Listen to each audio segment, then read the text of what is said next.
Amidst the 100-year waste wars that plunged humanity into eternal darkness, two heroes stood in the path of the Dragon Lord, as they prepared to use their combined powers to destroy the catastrophe-ranked beast.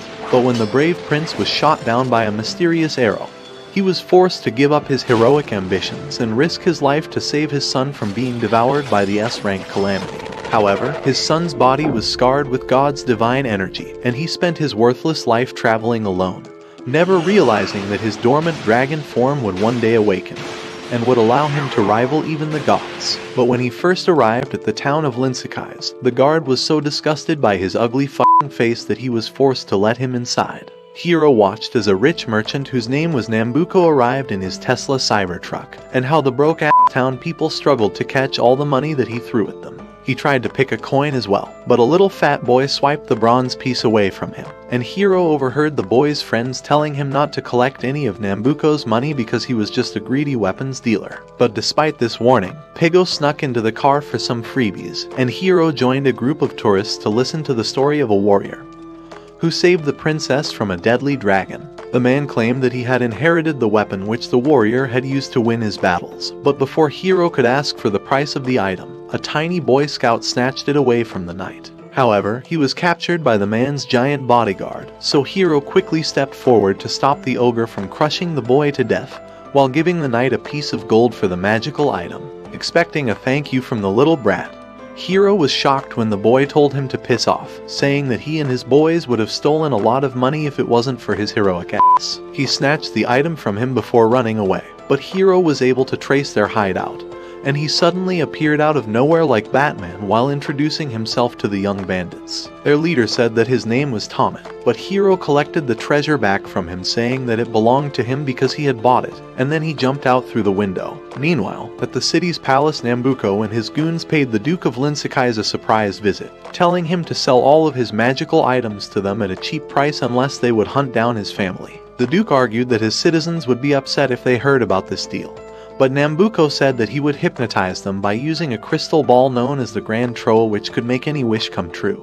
And when the Fatso tried stealing the crystal ball from them, one of Nambuko's side chicks, Shari, used her magic to capture the little thief, proving that they were strong enough to face all of their ops. Tomet and his crew kept chasing Hiiro across the rooftops, but when they heard that their friend Peshate had been captured, they quickly stopped their playing and rushed over to find him instead. The following day, Peshate was brought out to the town square for execution, but when Hiiro saw that there was nothing Tomet could do to stop it, he walked forward like a champion, telling Shari and her men to back down, because she was too much of a baddie to deal with a loser in a Halloween costume. Shari told her soldiers to fight him instead, but Hiiro took them all down without even pulling out his sword. No did he. Shocked by his hard flex, Shari shot a lightning bolt at him using her magical wand, but Hiiro emerged from the blast and sliced through all of her guards with just a single slash from his blade. However, the men noticed that their armors were still intact, and when Shari realized that Hiiro's sword was just a fake piece of plastic, she ordered her soldiers to tear his limbs off.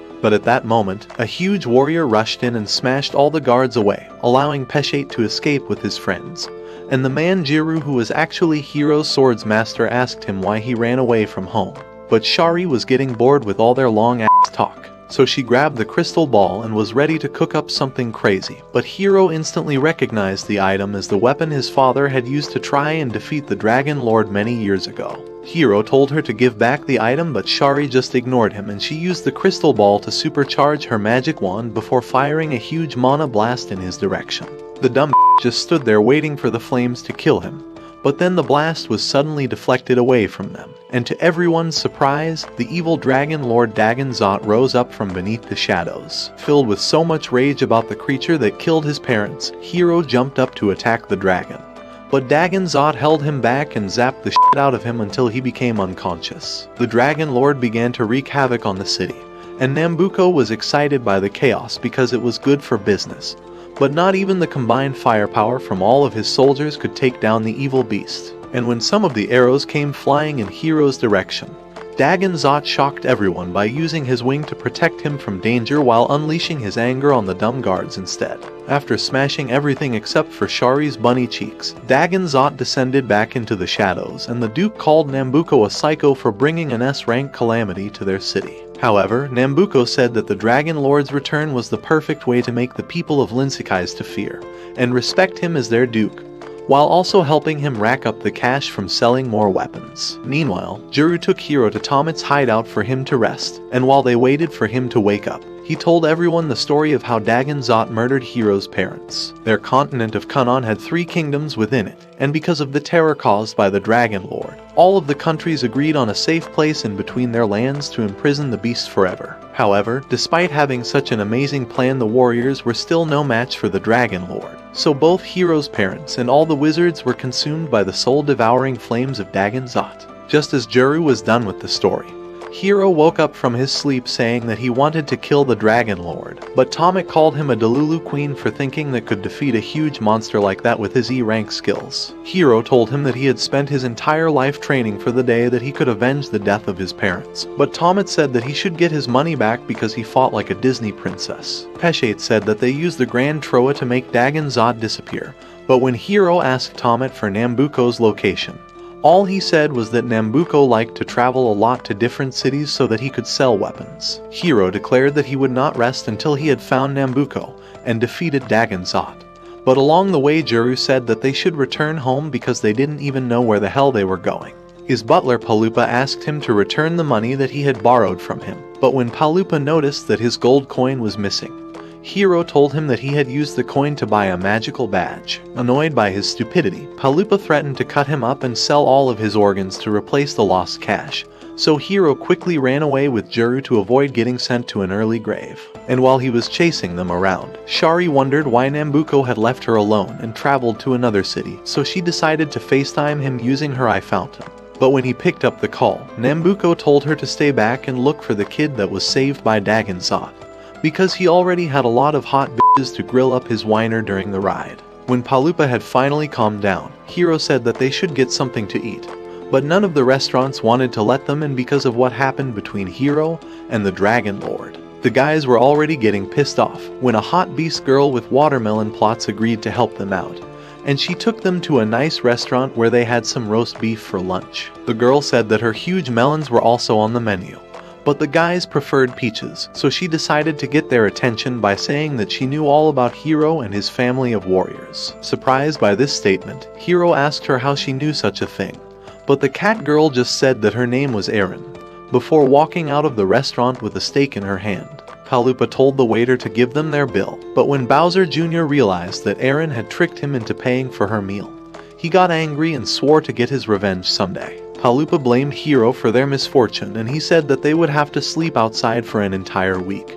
But Hiiro took them back to Tomit's hideout, asking him if they could stay at his place for a while. However, Tomit didn't like the idea because he felt like Hiiro and his gang were trouble. But when Peshate reminded him that they're the ones who had saved his life, Tomit agreed to let them stay for just one night. While everyone was still sleeping, Juru stayed up all night sharpening his blades, and when they woke up the next morning, he surprised the guys by cooking up a 5-star breakfast. Hiiro said that it was time to resume their journey towards finding Nambuko, but Juru told him that he wasn't ready to take on the big bads just yet and that he should continue training instead. Juru began Hiiro's training by taking him out to battle against some slimes, but Hiiro was so useless that he couldn't even defeat these low-ranked creatures, and he said that his sword was too small for the task. Juru told him to focus on his skills and not the sword, but Hiiro kept on losing more aura points against the slimes, and Palupa said that they would be better off selling him as a slave at the local market. However, Juru had faith in his student and he said that he was going for a quick hunting trip.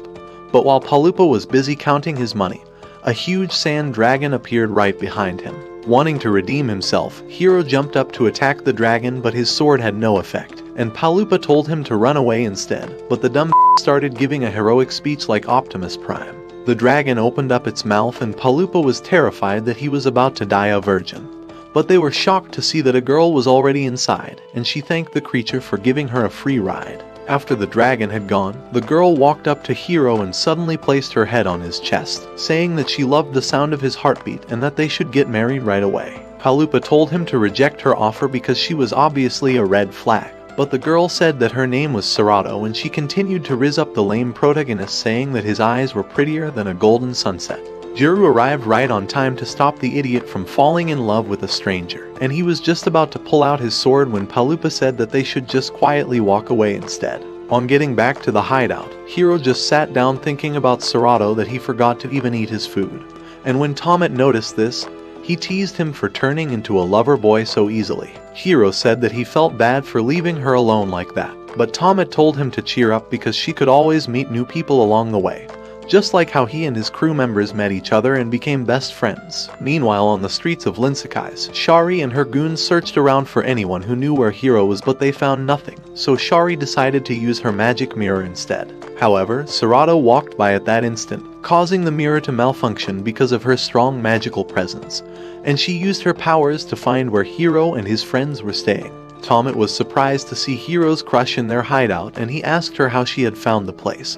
But Serato ignored him and turned her attention to Hiiro, saying that the both of them were meant to be together. Tomet told the lovebirds to get a hotel, but Hiiro said that Serato would be staying with them for the time being, and he dragged her inside while Jiru and Paloopa frowned at the fact that Hiiro was now a simp. The following day, Paloopa escorted Jiru to sell some of the animals that he had hunted, but they were surprised when the shop owner gave them 3 silver coins for the wild beasts. Because they needed money for equipment, Jiru said that he was going to keep hunting more animals. But while all of this was going on, Hiiro was busy trying to impress Serato with his useless skills. He still failed to kill any of the slimes this time around. But Serato didn't care about all of that because she was so blinded by her love for the talentless moron that nothing else mattered. However, all the slimes suddenly started to leave, and when Hiiro looked up he saw a huge demon wolf staring down at them. But instead of running away like the scared little pussy that he was, Hiiro stayed back to fight the creature. Despite all his confidence, Hiiro still got bodied by the wolf, but when he noticed that it was about to attack Serato, he charged straight at the wolf and knocked it down by smashing his sword on its forehead. He rushed over to make sure that his girl was okay, but when Serato saw the large cut on his shoulder, she quickly used her divine hands to heal the wound and fix up his shirt like nothing ever happened. Although he was shocked by this ability, Hiiro thanked her for healing him, and when they got back to town, they traded the demon wolf at the local market for a single piece of gold. Along the way they saw a guard pulling a man away from his family, and because he was still feeling high over his first win, Hiiro stepped forward to help the man, but he got captured as well. Realizing that the inmates were being made to work like slaves at the land mines, Hiiro told them not to worry because he had a plan to bust them out, but the men knew that they were all screwed. When Tomet heard about what happened, he and Serato crawled their way through an underground passage to enter the Duke's house, while Hiiro kept trying to make a hole through the wall using his expensive badge. Hearing strange noises, the Duke decided to open up his safe to check it out, but he was shocked to see a large hole inside, after which Tomet and Serato suddenly appeared in his office. Tomet threatened to expose all of his deals with Nambuko to the king, which would ruin his life forever, unless he released Hiiro and all the other inmates that he planned on turning into slaves. The Duke just smiled before calling his guards to arrest the imposters, but then Jiru walked through the door and pointed his sword at the Duke's face, causing the loser to shit his pants. He finally agreed to release Hiiro and the others, and when Hiiro saw that Serato had come to save him as well, he turned to face her, ignoring Tomet and the guys who had risked their asses for his freedom. Shari heard the news about Hiiro's arrest, but by the time she arrived at the Duke's palace, Hiiro and his crew were already gone, and all the inmates finally got reunited with their families. Remembering the good times with his own parents, Hiiro swore to make them proud someday by killing Dagan Zot, and when they got back to the hideout, he and the guys celebrated their victory with a huge dinner. However, the next morning Hiiro wasn't happy with the squid pudding that Jiru made for breakfast. But Paloopa told him that he had no choice but to eat the squid after spending all of their money on a useless item. Jiru reminded him that their combat training continued today, and he said that Serato was not allowed to tag along this time around, so Hiiro was forced to leave her behind at the market. While she was looking for something cheap to buy with her gold coin, Serato met Eren for the first time, who took her out to a famous hot spring where they could relax and talk about boys. Melonplot said that the spring water could heal all kinds of wounds, and she told Serato to take her clothes off before entering. But Eren was pissed when she noticed that Shari was already inside. Meanwhile, Hiiro was fed up with the fact that Jiru only ever told him to fight slimes, and he said that he would be better off training on his own until he could defeat Dagan Zot using the Grand Troa. But Juru told Hiiro that even the crystal ball couldn't save him at this point because he was just a pathetic little weakling, and that Dagan Zot would snap his bones so easily like a pair of chicken wings. Annoyed by this statement, Hiiro ran forward to attack his master, but he got bodied like a noob, and Juru told him to just quit because there was no way that he could ever defeat him. However, Hiiro got up again, pointing the blade at his opponent's neck this time around, and Juru had no choice but to defend himself by slashing his heavy sword on Hiiro's chest. When the other guys saw what happened, they called Juru a traitor for attacking his own student, but Juru said that he was going to fix everything by taking Hiiro to the healing hot spring. Meanwhile, Eren was trying to ask Serato some questions about Hiiro and his crew, but the girl was dumber than a rock. And when Shari got bored of being on her own, she swam across to join their convo as well. Eren asked her why the hot spring wasn't filled with lots of boys like before, and Shari said that everyone got scared after hearing that a giant squid monster lived inside the waters. But when Eren tried telling her to sit next to them to avoid getting a cold, Shari got pissed and told her to stop making other girls jealous with those oversized cannonballs on her chest. The guys arrived at the hot spring, and Juru told the others that he was only trying to test how serious Hiiro was about his revenge, and that he never planned on attacking him in the first place. The water immediately started to heal Hiiro's wounds, and when Shari noticed that her target was nearby, she got excited. But Eren knew that she had to stop the little witch from capturing Hiiro. When the moron finally woke up from his coma, Juru apologized to him, saying that he was only trying to make him a better warrior, and he agreed to let him continue the journey towards finding Nambuko. However, Shari's guards were trying to force the sea monster into capturing Hiiro and his friends. But when Squidward got out of the water, he grabbed Serato and tossed Shari away like a piece of garbage instead. Hiiro was worried about his dumb girlfriend, but in a flash Juru jumped up and sliced the squid into large sushi bits, while Hiiro rushed over to make sure that Serato was still alive. When they got back, Hiiro and the guys sold the monster at the market and used the cash to buy more weapons.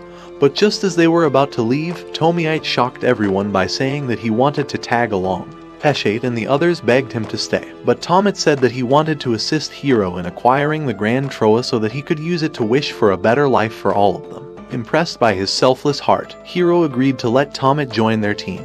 But along the way, they met Eren, who told them that it was Shari and her men that sent the squid monster after them at the hot spring. Asking if she could join their crew, Palupa and Juru strongly refused, but when Eren said that she knew how to find Nambuko, Hiiro forgot all about her past crimes, and he said that she could tag along as well. As they journeyed across the lonely desert, Tomite and the other guys were pissed at Hiiro for acting like he was the boss, but Eren said that she respected for letting her join the team. While the moron was acting all tough, he fell into a pit of quicksand, but unknown to all of them, Nambuko and his squad were spying on their adventures using Special Eagle drones. The gang passed through a large canyon where Tomite was too scared to make it across to the other side, and they all stopped by a waterfall to see a beautiful rainbow in the sky. Juru picked up some berries for them to eat, but then they were suddenly ambushed by a giant eagle, and because he wanted to prove his worth to the team, Hiiro foolishly rushed forward to fight the beast. However, Hiiro got his ass kicked by an Angry Birds character, so Juru was forced to scare the creature away with his sword, and he said that they should set camp in a forest for the night. Tomite was worried that Mighty Eagle would show up again, but Juru said that the forest was their best bet at a safe shelter, and Hiiro kept acting like the leader despite his minus 1,000 aura points. Tomite and Palupa dried up the meat to make them last longer, but when Juru noticed that Serato was nowhere to be found after leaving to fetch some water, Hiiro agreed to go search for her by the river. He found Eren playing music by the moonlight, and when he asked her why she had chosen to join his team, Melon Plot said that she was going to use the Grand Troa to wish for the hottest boyfriend that ever existed. Hiiro left her to be with Serato, and while they enjoyed the starry night, Nambuko was busy stacking up some M's by selling weapons to all the leaders of the different kingdoms. He ordered a meeting with Shari, calling her a brainless rabbit for letting Hiiro and his friends escape, and he said that he was giving her one last chance to prove herself and bring Hiiro to him. As usual, Captain Shitface marched forward to face Shari without a second thought, but she made him regret his decision by blasting his entire body with a huge surge of electricity. She quickly followed the attack with an ice storm which broke Hiiro's sword in half, and when Juru tried helping him out, he was stopped by one of the giant rock monsters. He managed to defeat the creature by stabbing its eye, but Palupa knew that the rest of them had no shot at survival, so he summoned an Easter bunny named Mumu to get them out of there. Tama didn't like the idea of leaving Hiiro and Juru behind, but Palupa wasn't ready to die just yet, so he threw him and Serato into the treasure chest before jumping in as well and teleporting to another place. Shari was ready to destroy Hiiro once and for all, but then Juru ran forward to stop her, so she trapped him in a dark energy force field and split the ground in two to keep him far away from them. Shari said that she was going to kill Juru for ruining all of her plans in the past. But when Hiiro heard that, his body suddenly began to change and he smashed Shari's wand away before transforming into a badass demon. His whole body was covered in purple flames and Shari ordered her men to attack him, but Demon Hiiro wiped them all out in an instant, and Shari quickly teleported back before he could rip her to shreds. After she had left, Hiiro became unconscious and he dreamt about drowning in a dark abyss where his demon powers were all that existed, until he finally woke up in the middle of the desert. He heard some large footsteps approaching and Hiiro quickly hid behind a boulder to avoid getting spotted by Nambuko and his men, but he still couldn't get over what had happened during the fight with Shari. He decided to follow Nambuko around for some answers, but when Mumu transported Palupa and the others back to the battlefield, they were shocked to see that Juru was badly injured. Using her divine touch, Serato was able to heal Juru a little, but when she asked him to tell them where Hiiro was, he ran to the edge of the cliff, and they saw all of the soldiers that Demon Hiiro had defeated.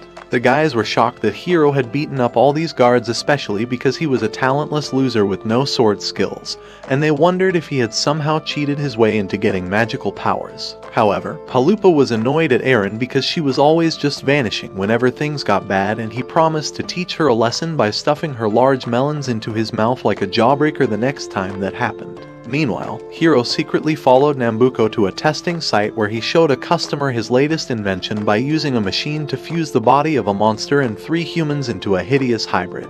The creature charged straight for them, but Nambuko's guards quickly took it down and the Duchess praised him for his work, saying that she couldn't wait to test out the weapon. Seeing how he had killed those innocent men, Hiiro couldn't hold back anymore and he got out of hiding to face Nambuko, who told him to f*** off because it was none of his business. He was just about to pull out his sword when he realized that Shari had broken it earlier on, so Hiiro decided to fight Nambuko without a weapon, but he got ass-whooped in less than a minute. He told his men to capture him, and when they got back to the village, Nambuko made sure to keep the Duchess busy with a couple of male servants before walking outside to meet Shari. She apologized for not capturing Hiiro herself, saying that he had turned into a scary demon at the last minute.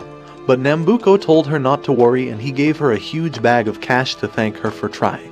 Juru and the others saw the dead hybrid on the ground, but when Juru noticed a familiar logo on one of the weapons, he realized that Hiiro must have been captured by Nambuko. He tried struggling to escape, but Nambuko arrived with a bag of tools, saying that he was going to torture Hiiro and watch him scream until he had told him all of his secrets. Asking him what he knew about the Dragon Lord, Hiiro responded saying that it didn't concern a dumb merchant, but Nambuko told him that the chaos from Dagan Zot's return would be good for his business. He placed the dagger on Hiiro's arm to make him answer correctly, but then Nambuko was interrupted by the Duchess, who complained that the servant boys he had assigned to her were terrible in bed. Hiiro was glad that his arm was still intact and he managed to wiggle his feet out of the rope before using the special badge that he bought to cut through the other restraints. But when Nambuko's head scientist Dr. Bafalapa arrived to inspect the room, he noticed that Hiiro smelled a lot like Serato, so he asked him if she was still safe and alive. Although he was shocked at how the old man knew Serato, he said that she was alright, but Lapa kept asking him more questions, so Hiiro told him how Serato had placed her head on his chest the first day they met. He listened to Hiiro's heartbeat to confirm if he was lying, and when Lapa realized that he was telling the truth, he began to freak out, but Hiiro used that as an opportunity to cut the last rope that was holding him back. He ambushed the old man and tried squeezing his neck, but Lapa threw him away like it was nothing, and he told Hiiro to take care of Serato because the both of them were destined to be together. Hiiro said that there was no way he could keep her safe because he was currently Nambuko's prisoner, so Lapa gave him a magical potion that could transport him to whatever location he imagined. He drank the potion while thinking of Serato, and Hiiro's body began to glow with a magical aura before vanishing into the sky and landing in front of Juru and the others just as they were about to go look for him. When Nambuko returned and he realized what Dr. Lapa had done, he got angry and pointed his dagger at the old man, but decided to spare his life because he would need him to make more weapons in the future. Hiiro and the gang took shelter at a cave which Eren identified to be an abandoned gold mine, and he told them everything that Lapa had said to him while he was still captured. picking up a familiar scent on his shirt. Serato said that Hiiro smelled just like Dr. Lapa, and when he asked her how she knew the old man, she surprised him by saying that Lapa was her dad. Everyone was confused by the family drama, but Juru changed the topic, saying that there was a possibility that Hiiro was carrying Dagan Zot's heart, which would explain why the Dragon Lord had protected him earlier. Juru said that the heart switch must have happened when Hiiro's dad tried saving him from Dagan Zot's flames, which meant that he had actually transformed into a dragon on the day that they fought against Shari. Hiiro couldn't believe that he was carrying the heart of the creature that killed his parents, and he ran out of the cave in frustration. But Juru and Palupa quickly arrived to cheer him up. They reminded him of the time when he was a little boy and how he would always bend down to cry whenever something bad happened. But Hiiro said that he couldn't remember any of those memories. However, Palupa pointed out that he was doing the exact same thing right now even after all these years, just like when he lost his parents and refused to be part of the funeral. He also told him that Juru had been secretly studying magic for the past 10 years in order to figure out what actually happened to him on the day that his parents fought the Dragon Lord. Because of the love and respect that they had for him, Juru and Palupa promised to always protect him from danger, and Hiiro said that he would never give up until he had defeated the Dragon Lord. They continued their journey through the forest, and Palupa was upset that Eren had ghosted them for the third time. But Serato was happy that she could listen to Hiiro's heartbeat once again. Tomet tried telling him to activate his dragon form, but Hiiro said that it was for emergencies only. And while they argued, Shari used a giant eyeball to monitor all their movements. Arriving at an abandoned village, Palupa said that they should rest a little before moving on, but Tomet noticed that there was something strange about the town, so he walked into one of the houses to investigate. As Juru walked around the village, he started having flashbacks about the time when he was a little kid and both of his parents were killed by a mob of angry villagers. His father was an ogre who married a human, and because the other ogres were not happy about this union, they captured the both of them and hung them to death while Juru watched and cried. He ran away from home and was about to die in a lonely desert when Hiiro's father Lord Barrow found him and brought him back home to become a big brother to Hiiro. Tomet kept searching the house until he was ambushed by a hybrid monster, so he rushed back to tell the others, but Hiiro was unable to help out because he didn't have a sword. The monster charged straight towards him, but luckily Juru was right there to block it with his sword, and he tried slicing the creature in half, but the hybrid dodged his attack and knocked him out with a flying kick. Swamp Thing jumped forward to attack Hiiro, and Tomet advised him to activate his dragon form, but when the loser tried channeling his inner dragon, all he got was a little sandstorm instead. The hybrid was about to tear him apart when Juru suddenly appeared and slashed its gut with his sword, causing the creature to fall down,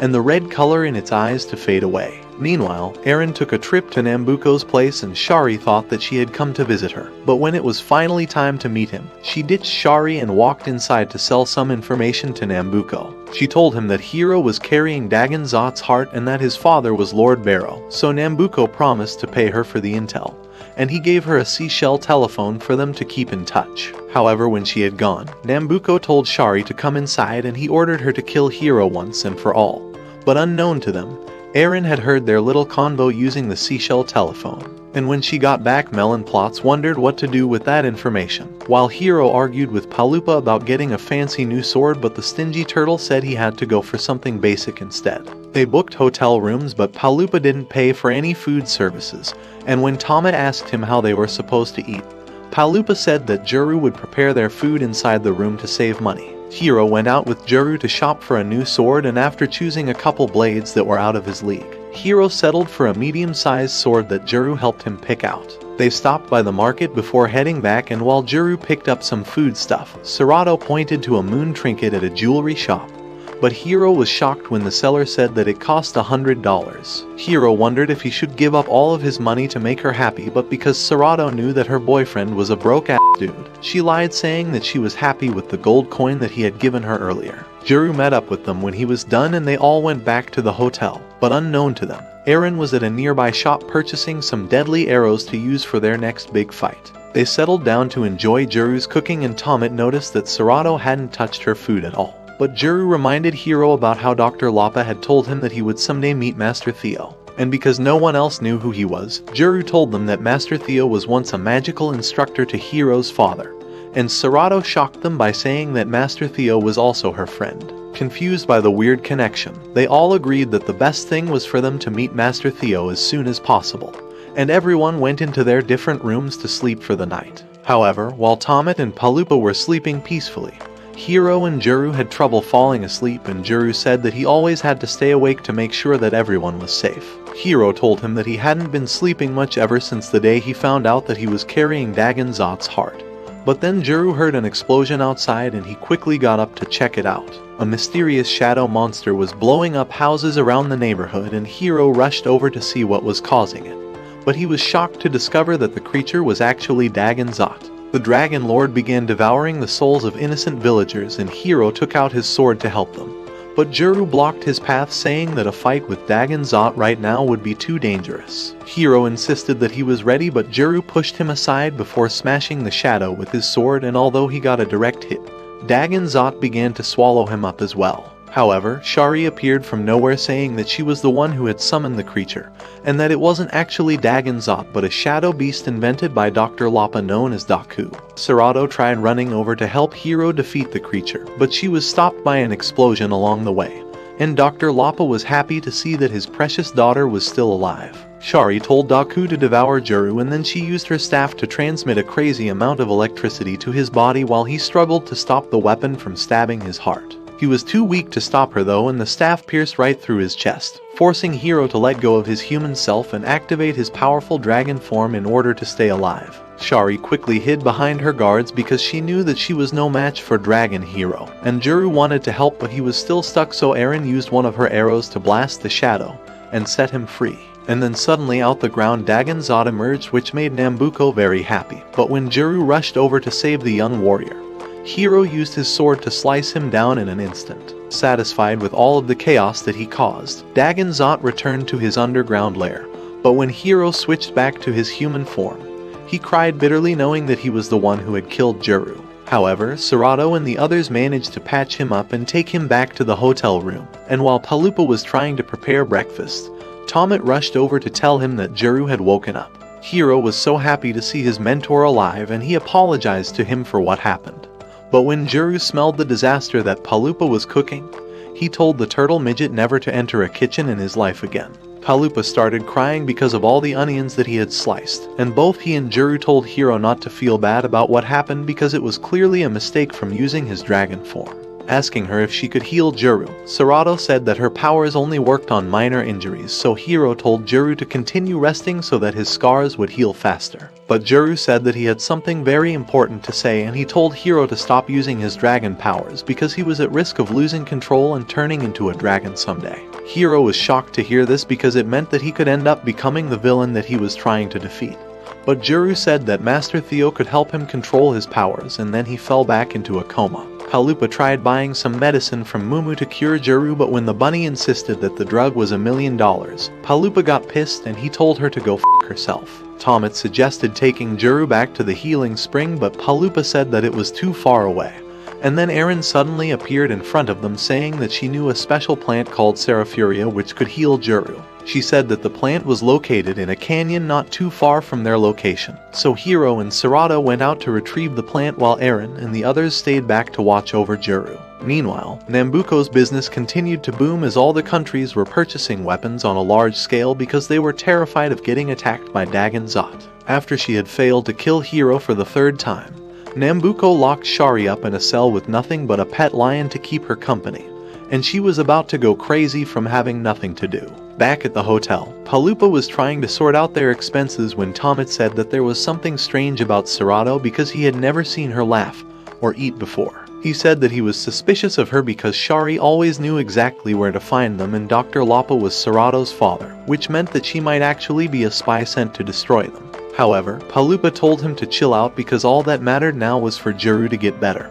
And when they got to the canyon, Hiiro and Serato searched around for hours without finding anything. They were suddenly ambushed by a giant frog, and because Hiiro was a pussy just like Serato's plot sandwich, he grabbed her and ran away instead of fighting the weird creature. They fell into a hole on the ground, after which rain started to pour down and Hiiro was just about to lose his mind when Serato pointed out that the plant they were looking for was on top of a hill. While Hiiro struggled to get the plant, Eren told the others that Nambuko was trying to kill Hiiro by all means, and when Tomet asked how she knew this, Eren said that she had heard it using a special seashell telephone. According to her, Nambuko was trying to figure out the connection between Hiiro and Dagan Zot because if he learned how to summon the Dragon Lord at will, he could easily become the richest man alive by selling weapons. Besides all of this, Eren said that Nambuko was tricking the countries into hating each other so that they could buy more of his weapons, and that this might lead to a deadly war very soon. She told them to think of a plan fast because a war between the three kingdoms meant that traveling would become way harder, and this could stop Hiiro from getting the Grand Troa and defeating Dagan Zot. Meanwhile, Hiiro kept trying to yank the Serafuria herb out of the hill, but the plant just wouldn't budge. Then suddenly the ground started shaking, and they realized that the hill was actually a giant tortoise. The tortoise tried throwing Hiiro off balance, but he held onto the Serafuria herb, saying that he wasn't going to give up. And just as he was about to fall down, Hiiro got back up and pulled the damn plant out of the tortoise. However, he got carried away and slipped off the tortoise, landing right into Sarato's arms.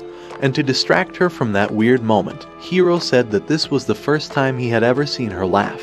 When they got back to the hotel, Hiiro gave Juru the medicine they had made using the Serafuria plant, and he instantly got better, so Tomet went outside to call Peshate, and the others using Eren's seashell phone. Juru thanked Hiiro and Sarato for saving his life, and he said that he was ready to get back to work.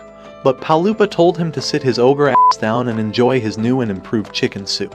When he got back inside, Tomet said that Peshate had told him how all the foster kids and Linsakais were being captured and taken down to the mines to dig out magical stones for the Duke. With tears in his eyes, Tomet said that he was going to get the Grand Troa so that he could help his friends get a better life, and to his surprise, Sarato started crying as well. The next day, they all journeyed to the holy mountain of Ryûkoku to meet Master Theo, and Hiiro felt like it was a waste of time.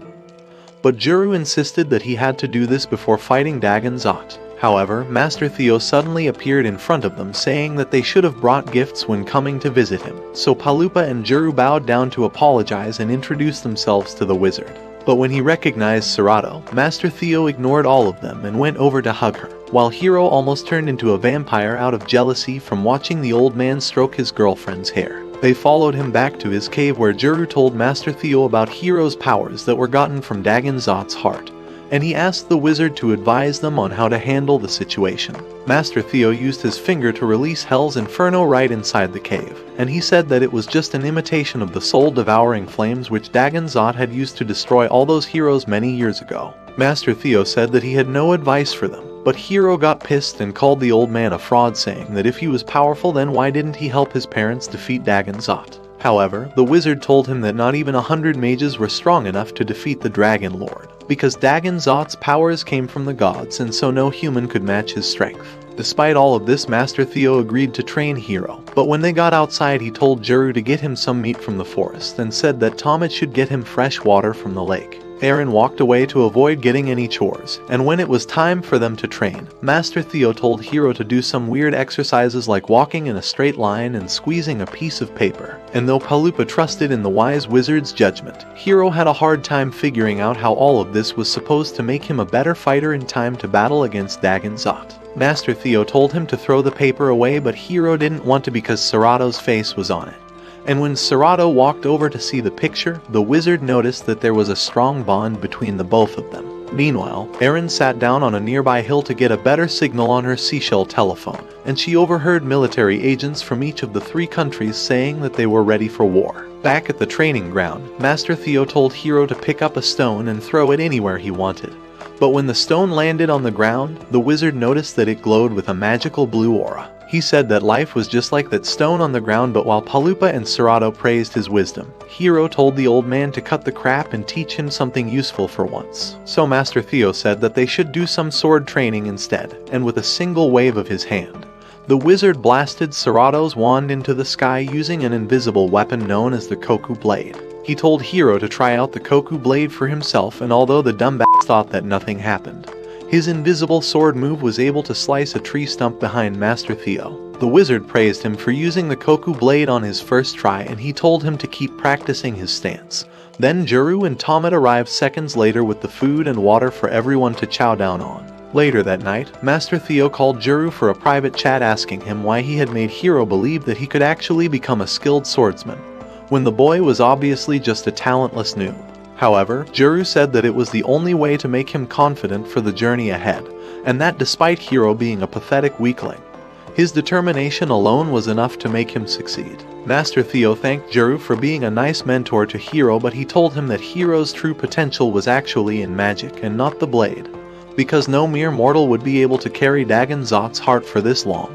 He told Jiro that while they were training earlier, Hiiro's Koku blade slash was so strong that he almost had to put up a defensive spell against it, which meant that he was a magical prodigy just like his father. The wizard also said that Hiiro could possibly become a dangerous warrior in the future, but that to avoid this, Jiro should make sure that he and Serato stayed together no matter what. The next morning, Master Theo told Hiiro that in order to complete his training and leave the mountain, he had to slash him with his Koku blade from a far-off distance without moving a single step.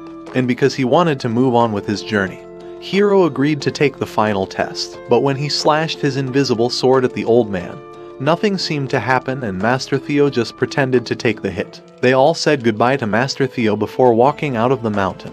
But what Hiiro didn't know is that his Koku sword slash was actually so strong that it had shattered the old man's shield to pieces. They journeyed through a forest and a farmland before reaching a place called the Mort Desert, and Jiro said they needed to cross this desert in order to reach Nambuko's castle. However, they were suddenly ambushed by one of Nambuko's eagles, and although Jiro was able to defeat the giant creature, Tomet wondered how Nambuko always knew where to find them. But at that moment, they heard Nambuko's voice calling out to Eren from her seashell phone, and they realized that she had been the one selling out information to him about all their moves. Jiro and the others were disappointed at Eren for ratting them out so easily, and when they asked her why she did it, Eren said that her job was literally to make money off of other people's information. With nothing else to say, Hiiro and the gang went on with their journey into the desert, leaving Eren behind.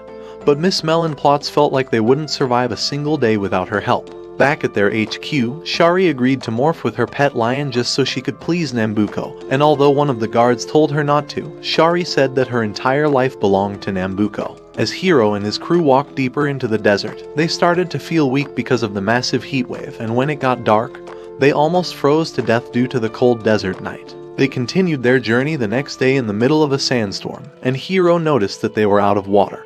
But Palupa fell into a sand pit that was occupied by giant desert spider. Jiro threw his robe down for Palupa to hold onto, but the sand was too slippery for him to climb up to reach the robe. And Hiiro stopped Tomet and Serato from jumping in as well. However, someone threw a rope into the pit, and when Palupa looked up he was shocked to see that it was Eren. And she told him to refer to her as Madam Eren if he wanted to make it out in one piece. Desperate to stay alive, Palupa did as she said and everyone helped to pull him out of the sand pit.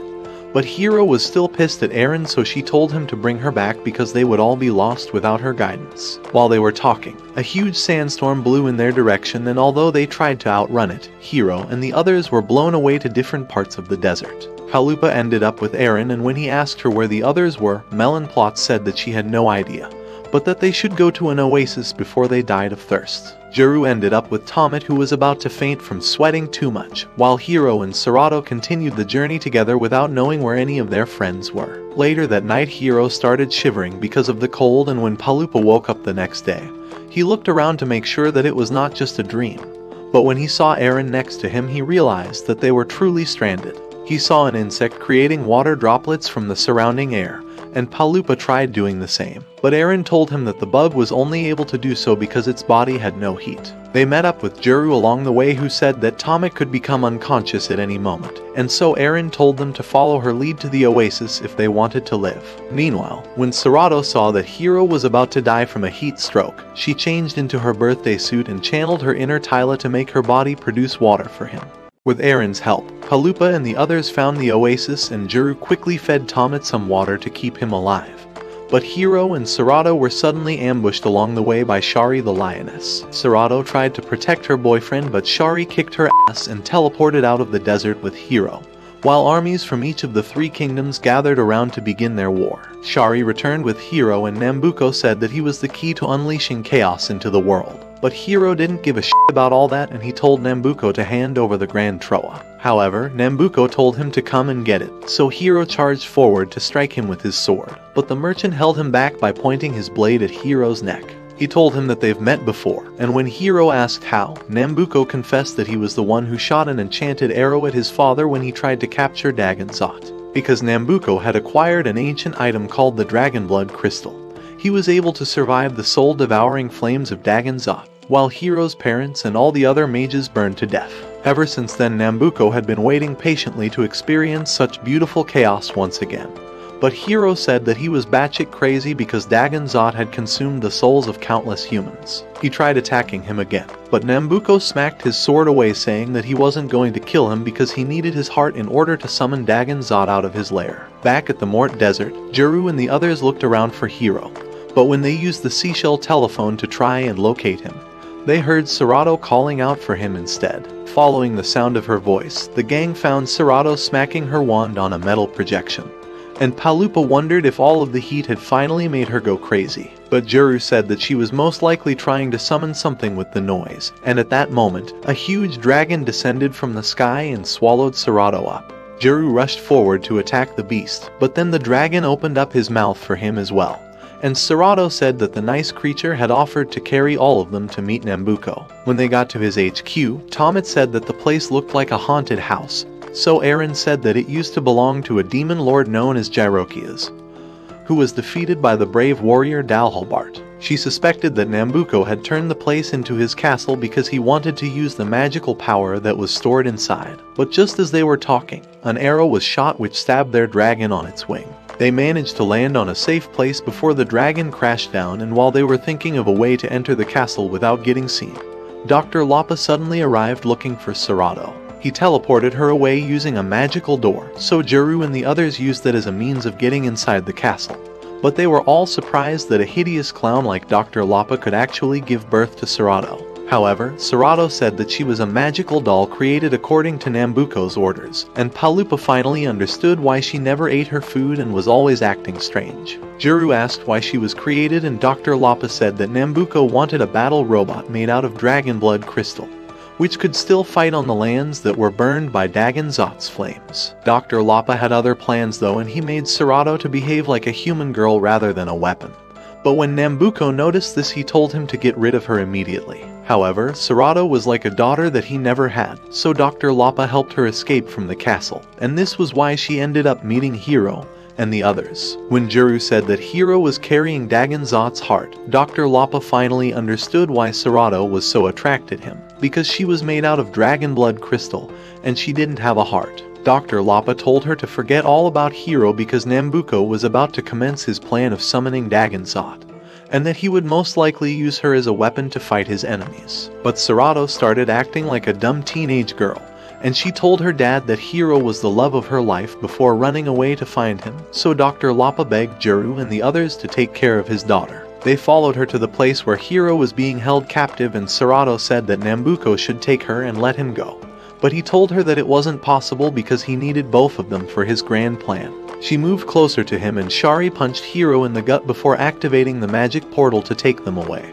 But when Juru tried stopping them, she got out of the portal and attacked him instead. Nambuko took them to Balbagoa, the place where all the mages had tried to defeat Dagan Zot many years ago. And as the solar eclipse began, all the soldiers thought that the Dragon Lord had swallowed the sun. Shari told the others that Nambuko planned on using the magic inside his castle to fuse all of the soldiers' bodies with that of Dagan Zot, so that he could create an even deadlier beast to control the entire continent. When the door of the castle closed, Nambuko's hologram appeared, telling them that the souls of all the people trapped inside would be turned into magic and used to help him create a dragon hybrid. Shari was waiting for Nambuko to take her to Balbagoa, but when the hologram ended without him showing up, she realized that he had tricked her into being part of the magical sacrifice. Everyone started to freak out, and Lapa said that the castle was designed to trap magic inside it, and so it was impossible to escape by using any form of magical items or techniques. However, it was just Dr. Lapa's figurine that was speaking to them at the castle, and the real Dr. Lapa arrived at Balbagoa to stop Nambuko from using Serato for his evil purposes. But Nambuko took the old man down with a wind strike from his staff, and he used a voice command spell to activate Serato's evil mode before supercharging her into an elite battle robot. He told her to beat Hiiro to a pulp, and while Serato was kicking the loser's ass, Juru and the others were trying to figure out a way to leave the castle when Palupa remembered that they could just order a Mumu Uber. But Mumu said that she couldn't enter the castle because of magic restrictions, so Palupa told her to give them a weapon instead.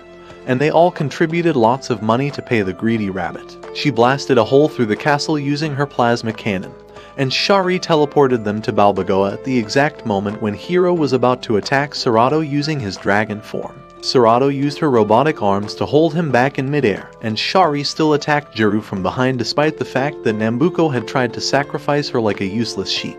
Hiiro kept trying to slash her with his claws, but Serato blocked all of his attacks so easily, and she started smashing him on the ground while Nambuko watched and enjoyed the show. Juru tried to help, but he was occupied with Shari, and when Serato tried to stab Hiiro in the eye with her blades, Dagan Zot suddenly appeared and smacked her away with his tail. Everyone was terrified by the Dragon Lord, but Nambuko was excited and he activated the machine that would merge Dagan Zot's body with that of all the soldiers who were present at Balboa. However, because he wanted all that power to himself, Nambuko used the Grand Troa to absorb Dagan Zot's essence and merge with the beast, becoming an evil hybrid overlord. Dr. Lapa and the others were shocked by what Nambuko did, but when Hiiro tried to attack him, Nambuko held him back with one hand and kicked his ass while he was in the sky. Hiiro got beaten up so much that he started to see visions of his parents who told him not to give up, so he broke out of Nambuko's hold and landed back down like a true protagonist. But Nambuko punched him away so easily while Eren and the others forced Dr. Lapa to tell them how they could stop the machine before Nambuko could burn everything back to the Stone Age. Nambuko was about to unleash Hell's Inferno on Hiiro when Juru and the others reversed the spell on the magical reactor and removed the Grand Troa to make him powerless. But they were too late because Nambuko had already merged with Dagan Zot, making him an immortal being,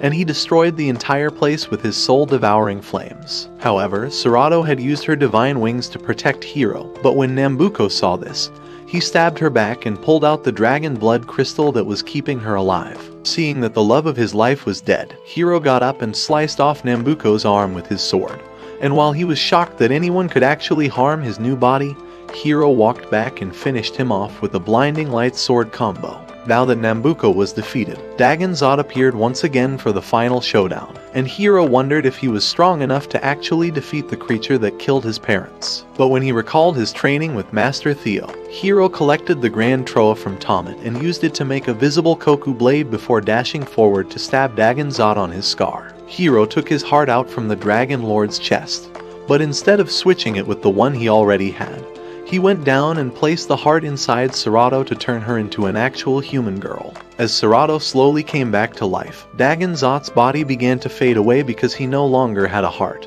And while Juru was still shocked by what Hiiro had done, Palupa and the others began to fight over who should keep the Grand Troa. However, the morons let the crystal smash on the ground and Juru said that the item wasn't even the Grand Troa but the Soul Stone which Hiiro's father had used to trap Dagan Zot many years ago. Palupa then asked him how Hiiro was able to harness such power to stab the Dragon Lord, and Juru told them what Master Theo had said about Hiiro, that he was a magical prodigy just like his father. Eren and Tomet teased Hiiro for behaving like Prince Charming, but when Serato asked them about her father, Palupa gave her the remains of his walking stick, saying that he had died in the flames that Nambuko unleashed. Serato cried when she heard the bad news, but Juru noticed that the soldiers were leaving, so Eren said that she used her phone to tell them the truth about how Nambuko had tricked them into fighting each other. Numu came back to teleport them away, and after they had buried Dr. Lapa, Hiiro gave Tomet his royal badge, saying that he was the youngest, but also the bravest one out of all of them. Juru asked him what he wanted to do now that he had unlocked his magical powers, but Hiiro said that nothing has changed, because all he needed for a great adventure were his sword and his friends. Make sure to subscribe and turn on notifications so you can watch more videos like this. Thanks for watching.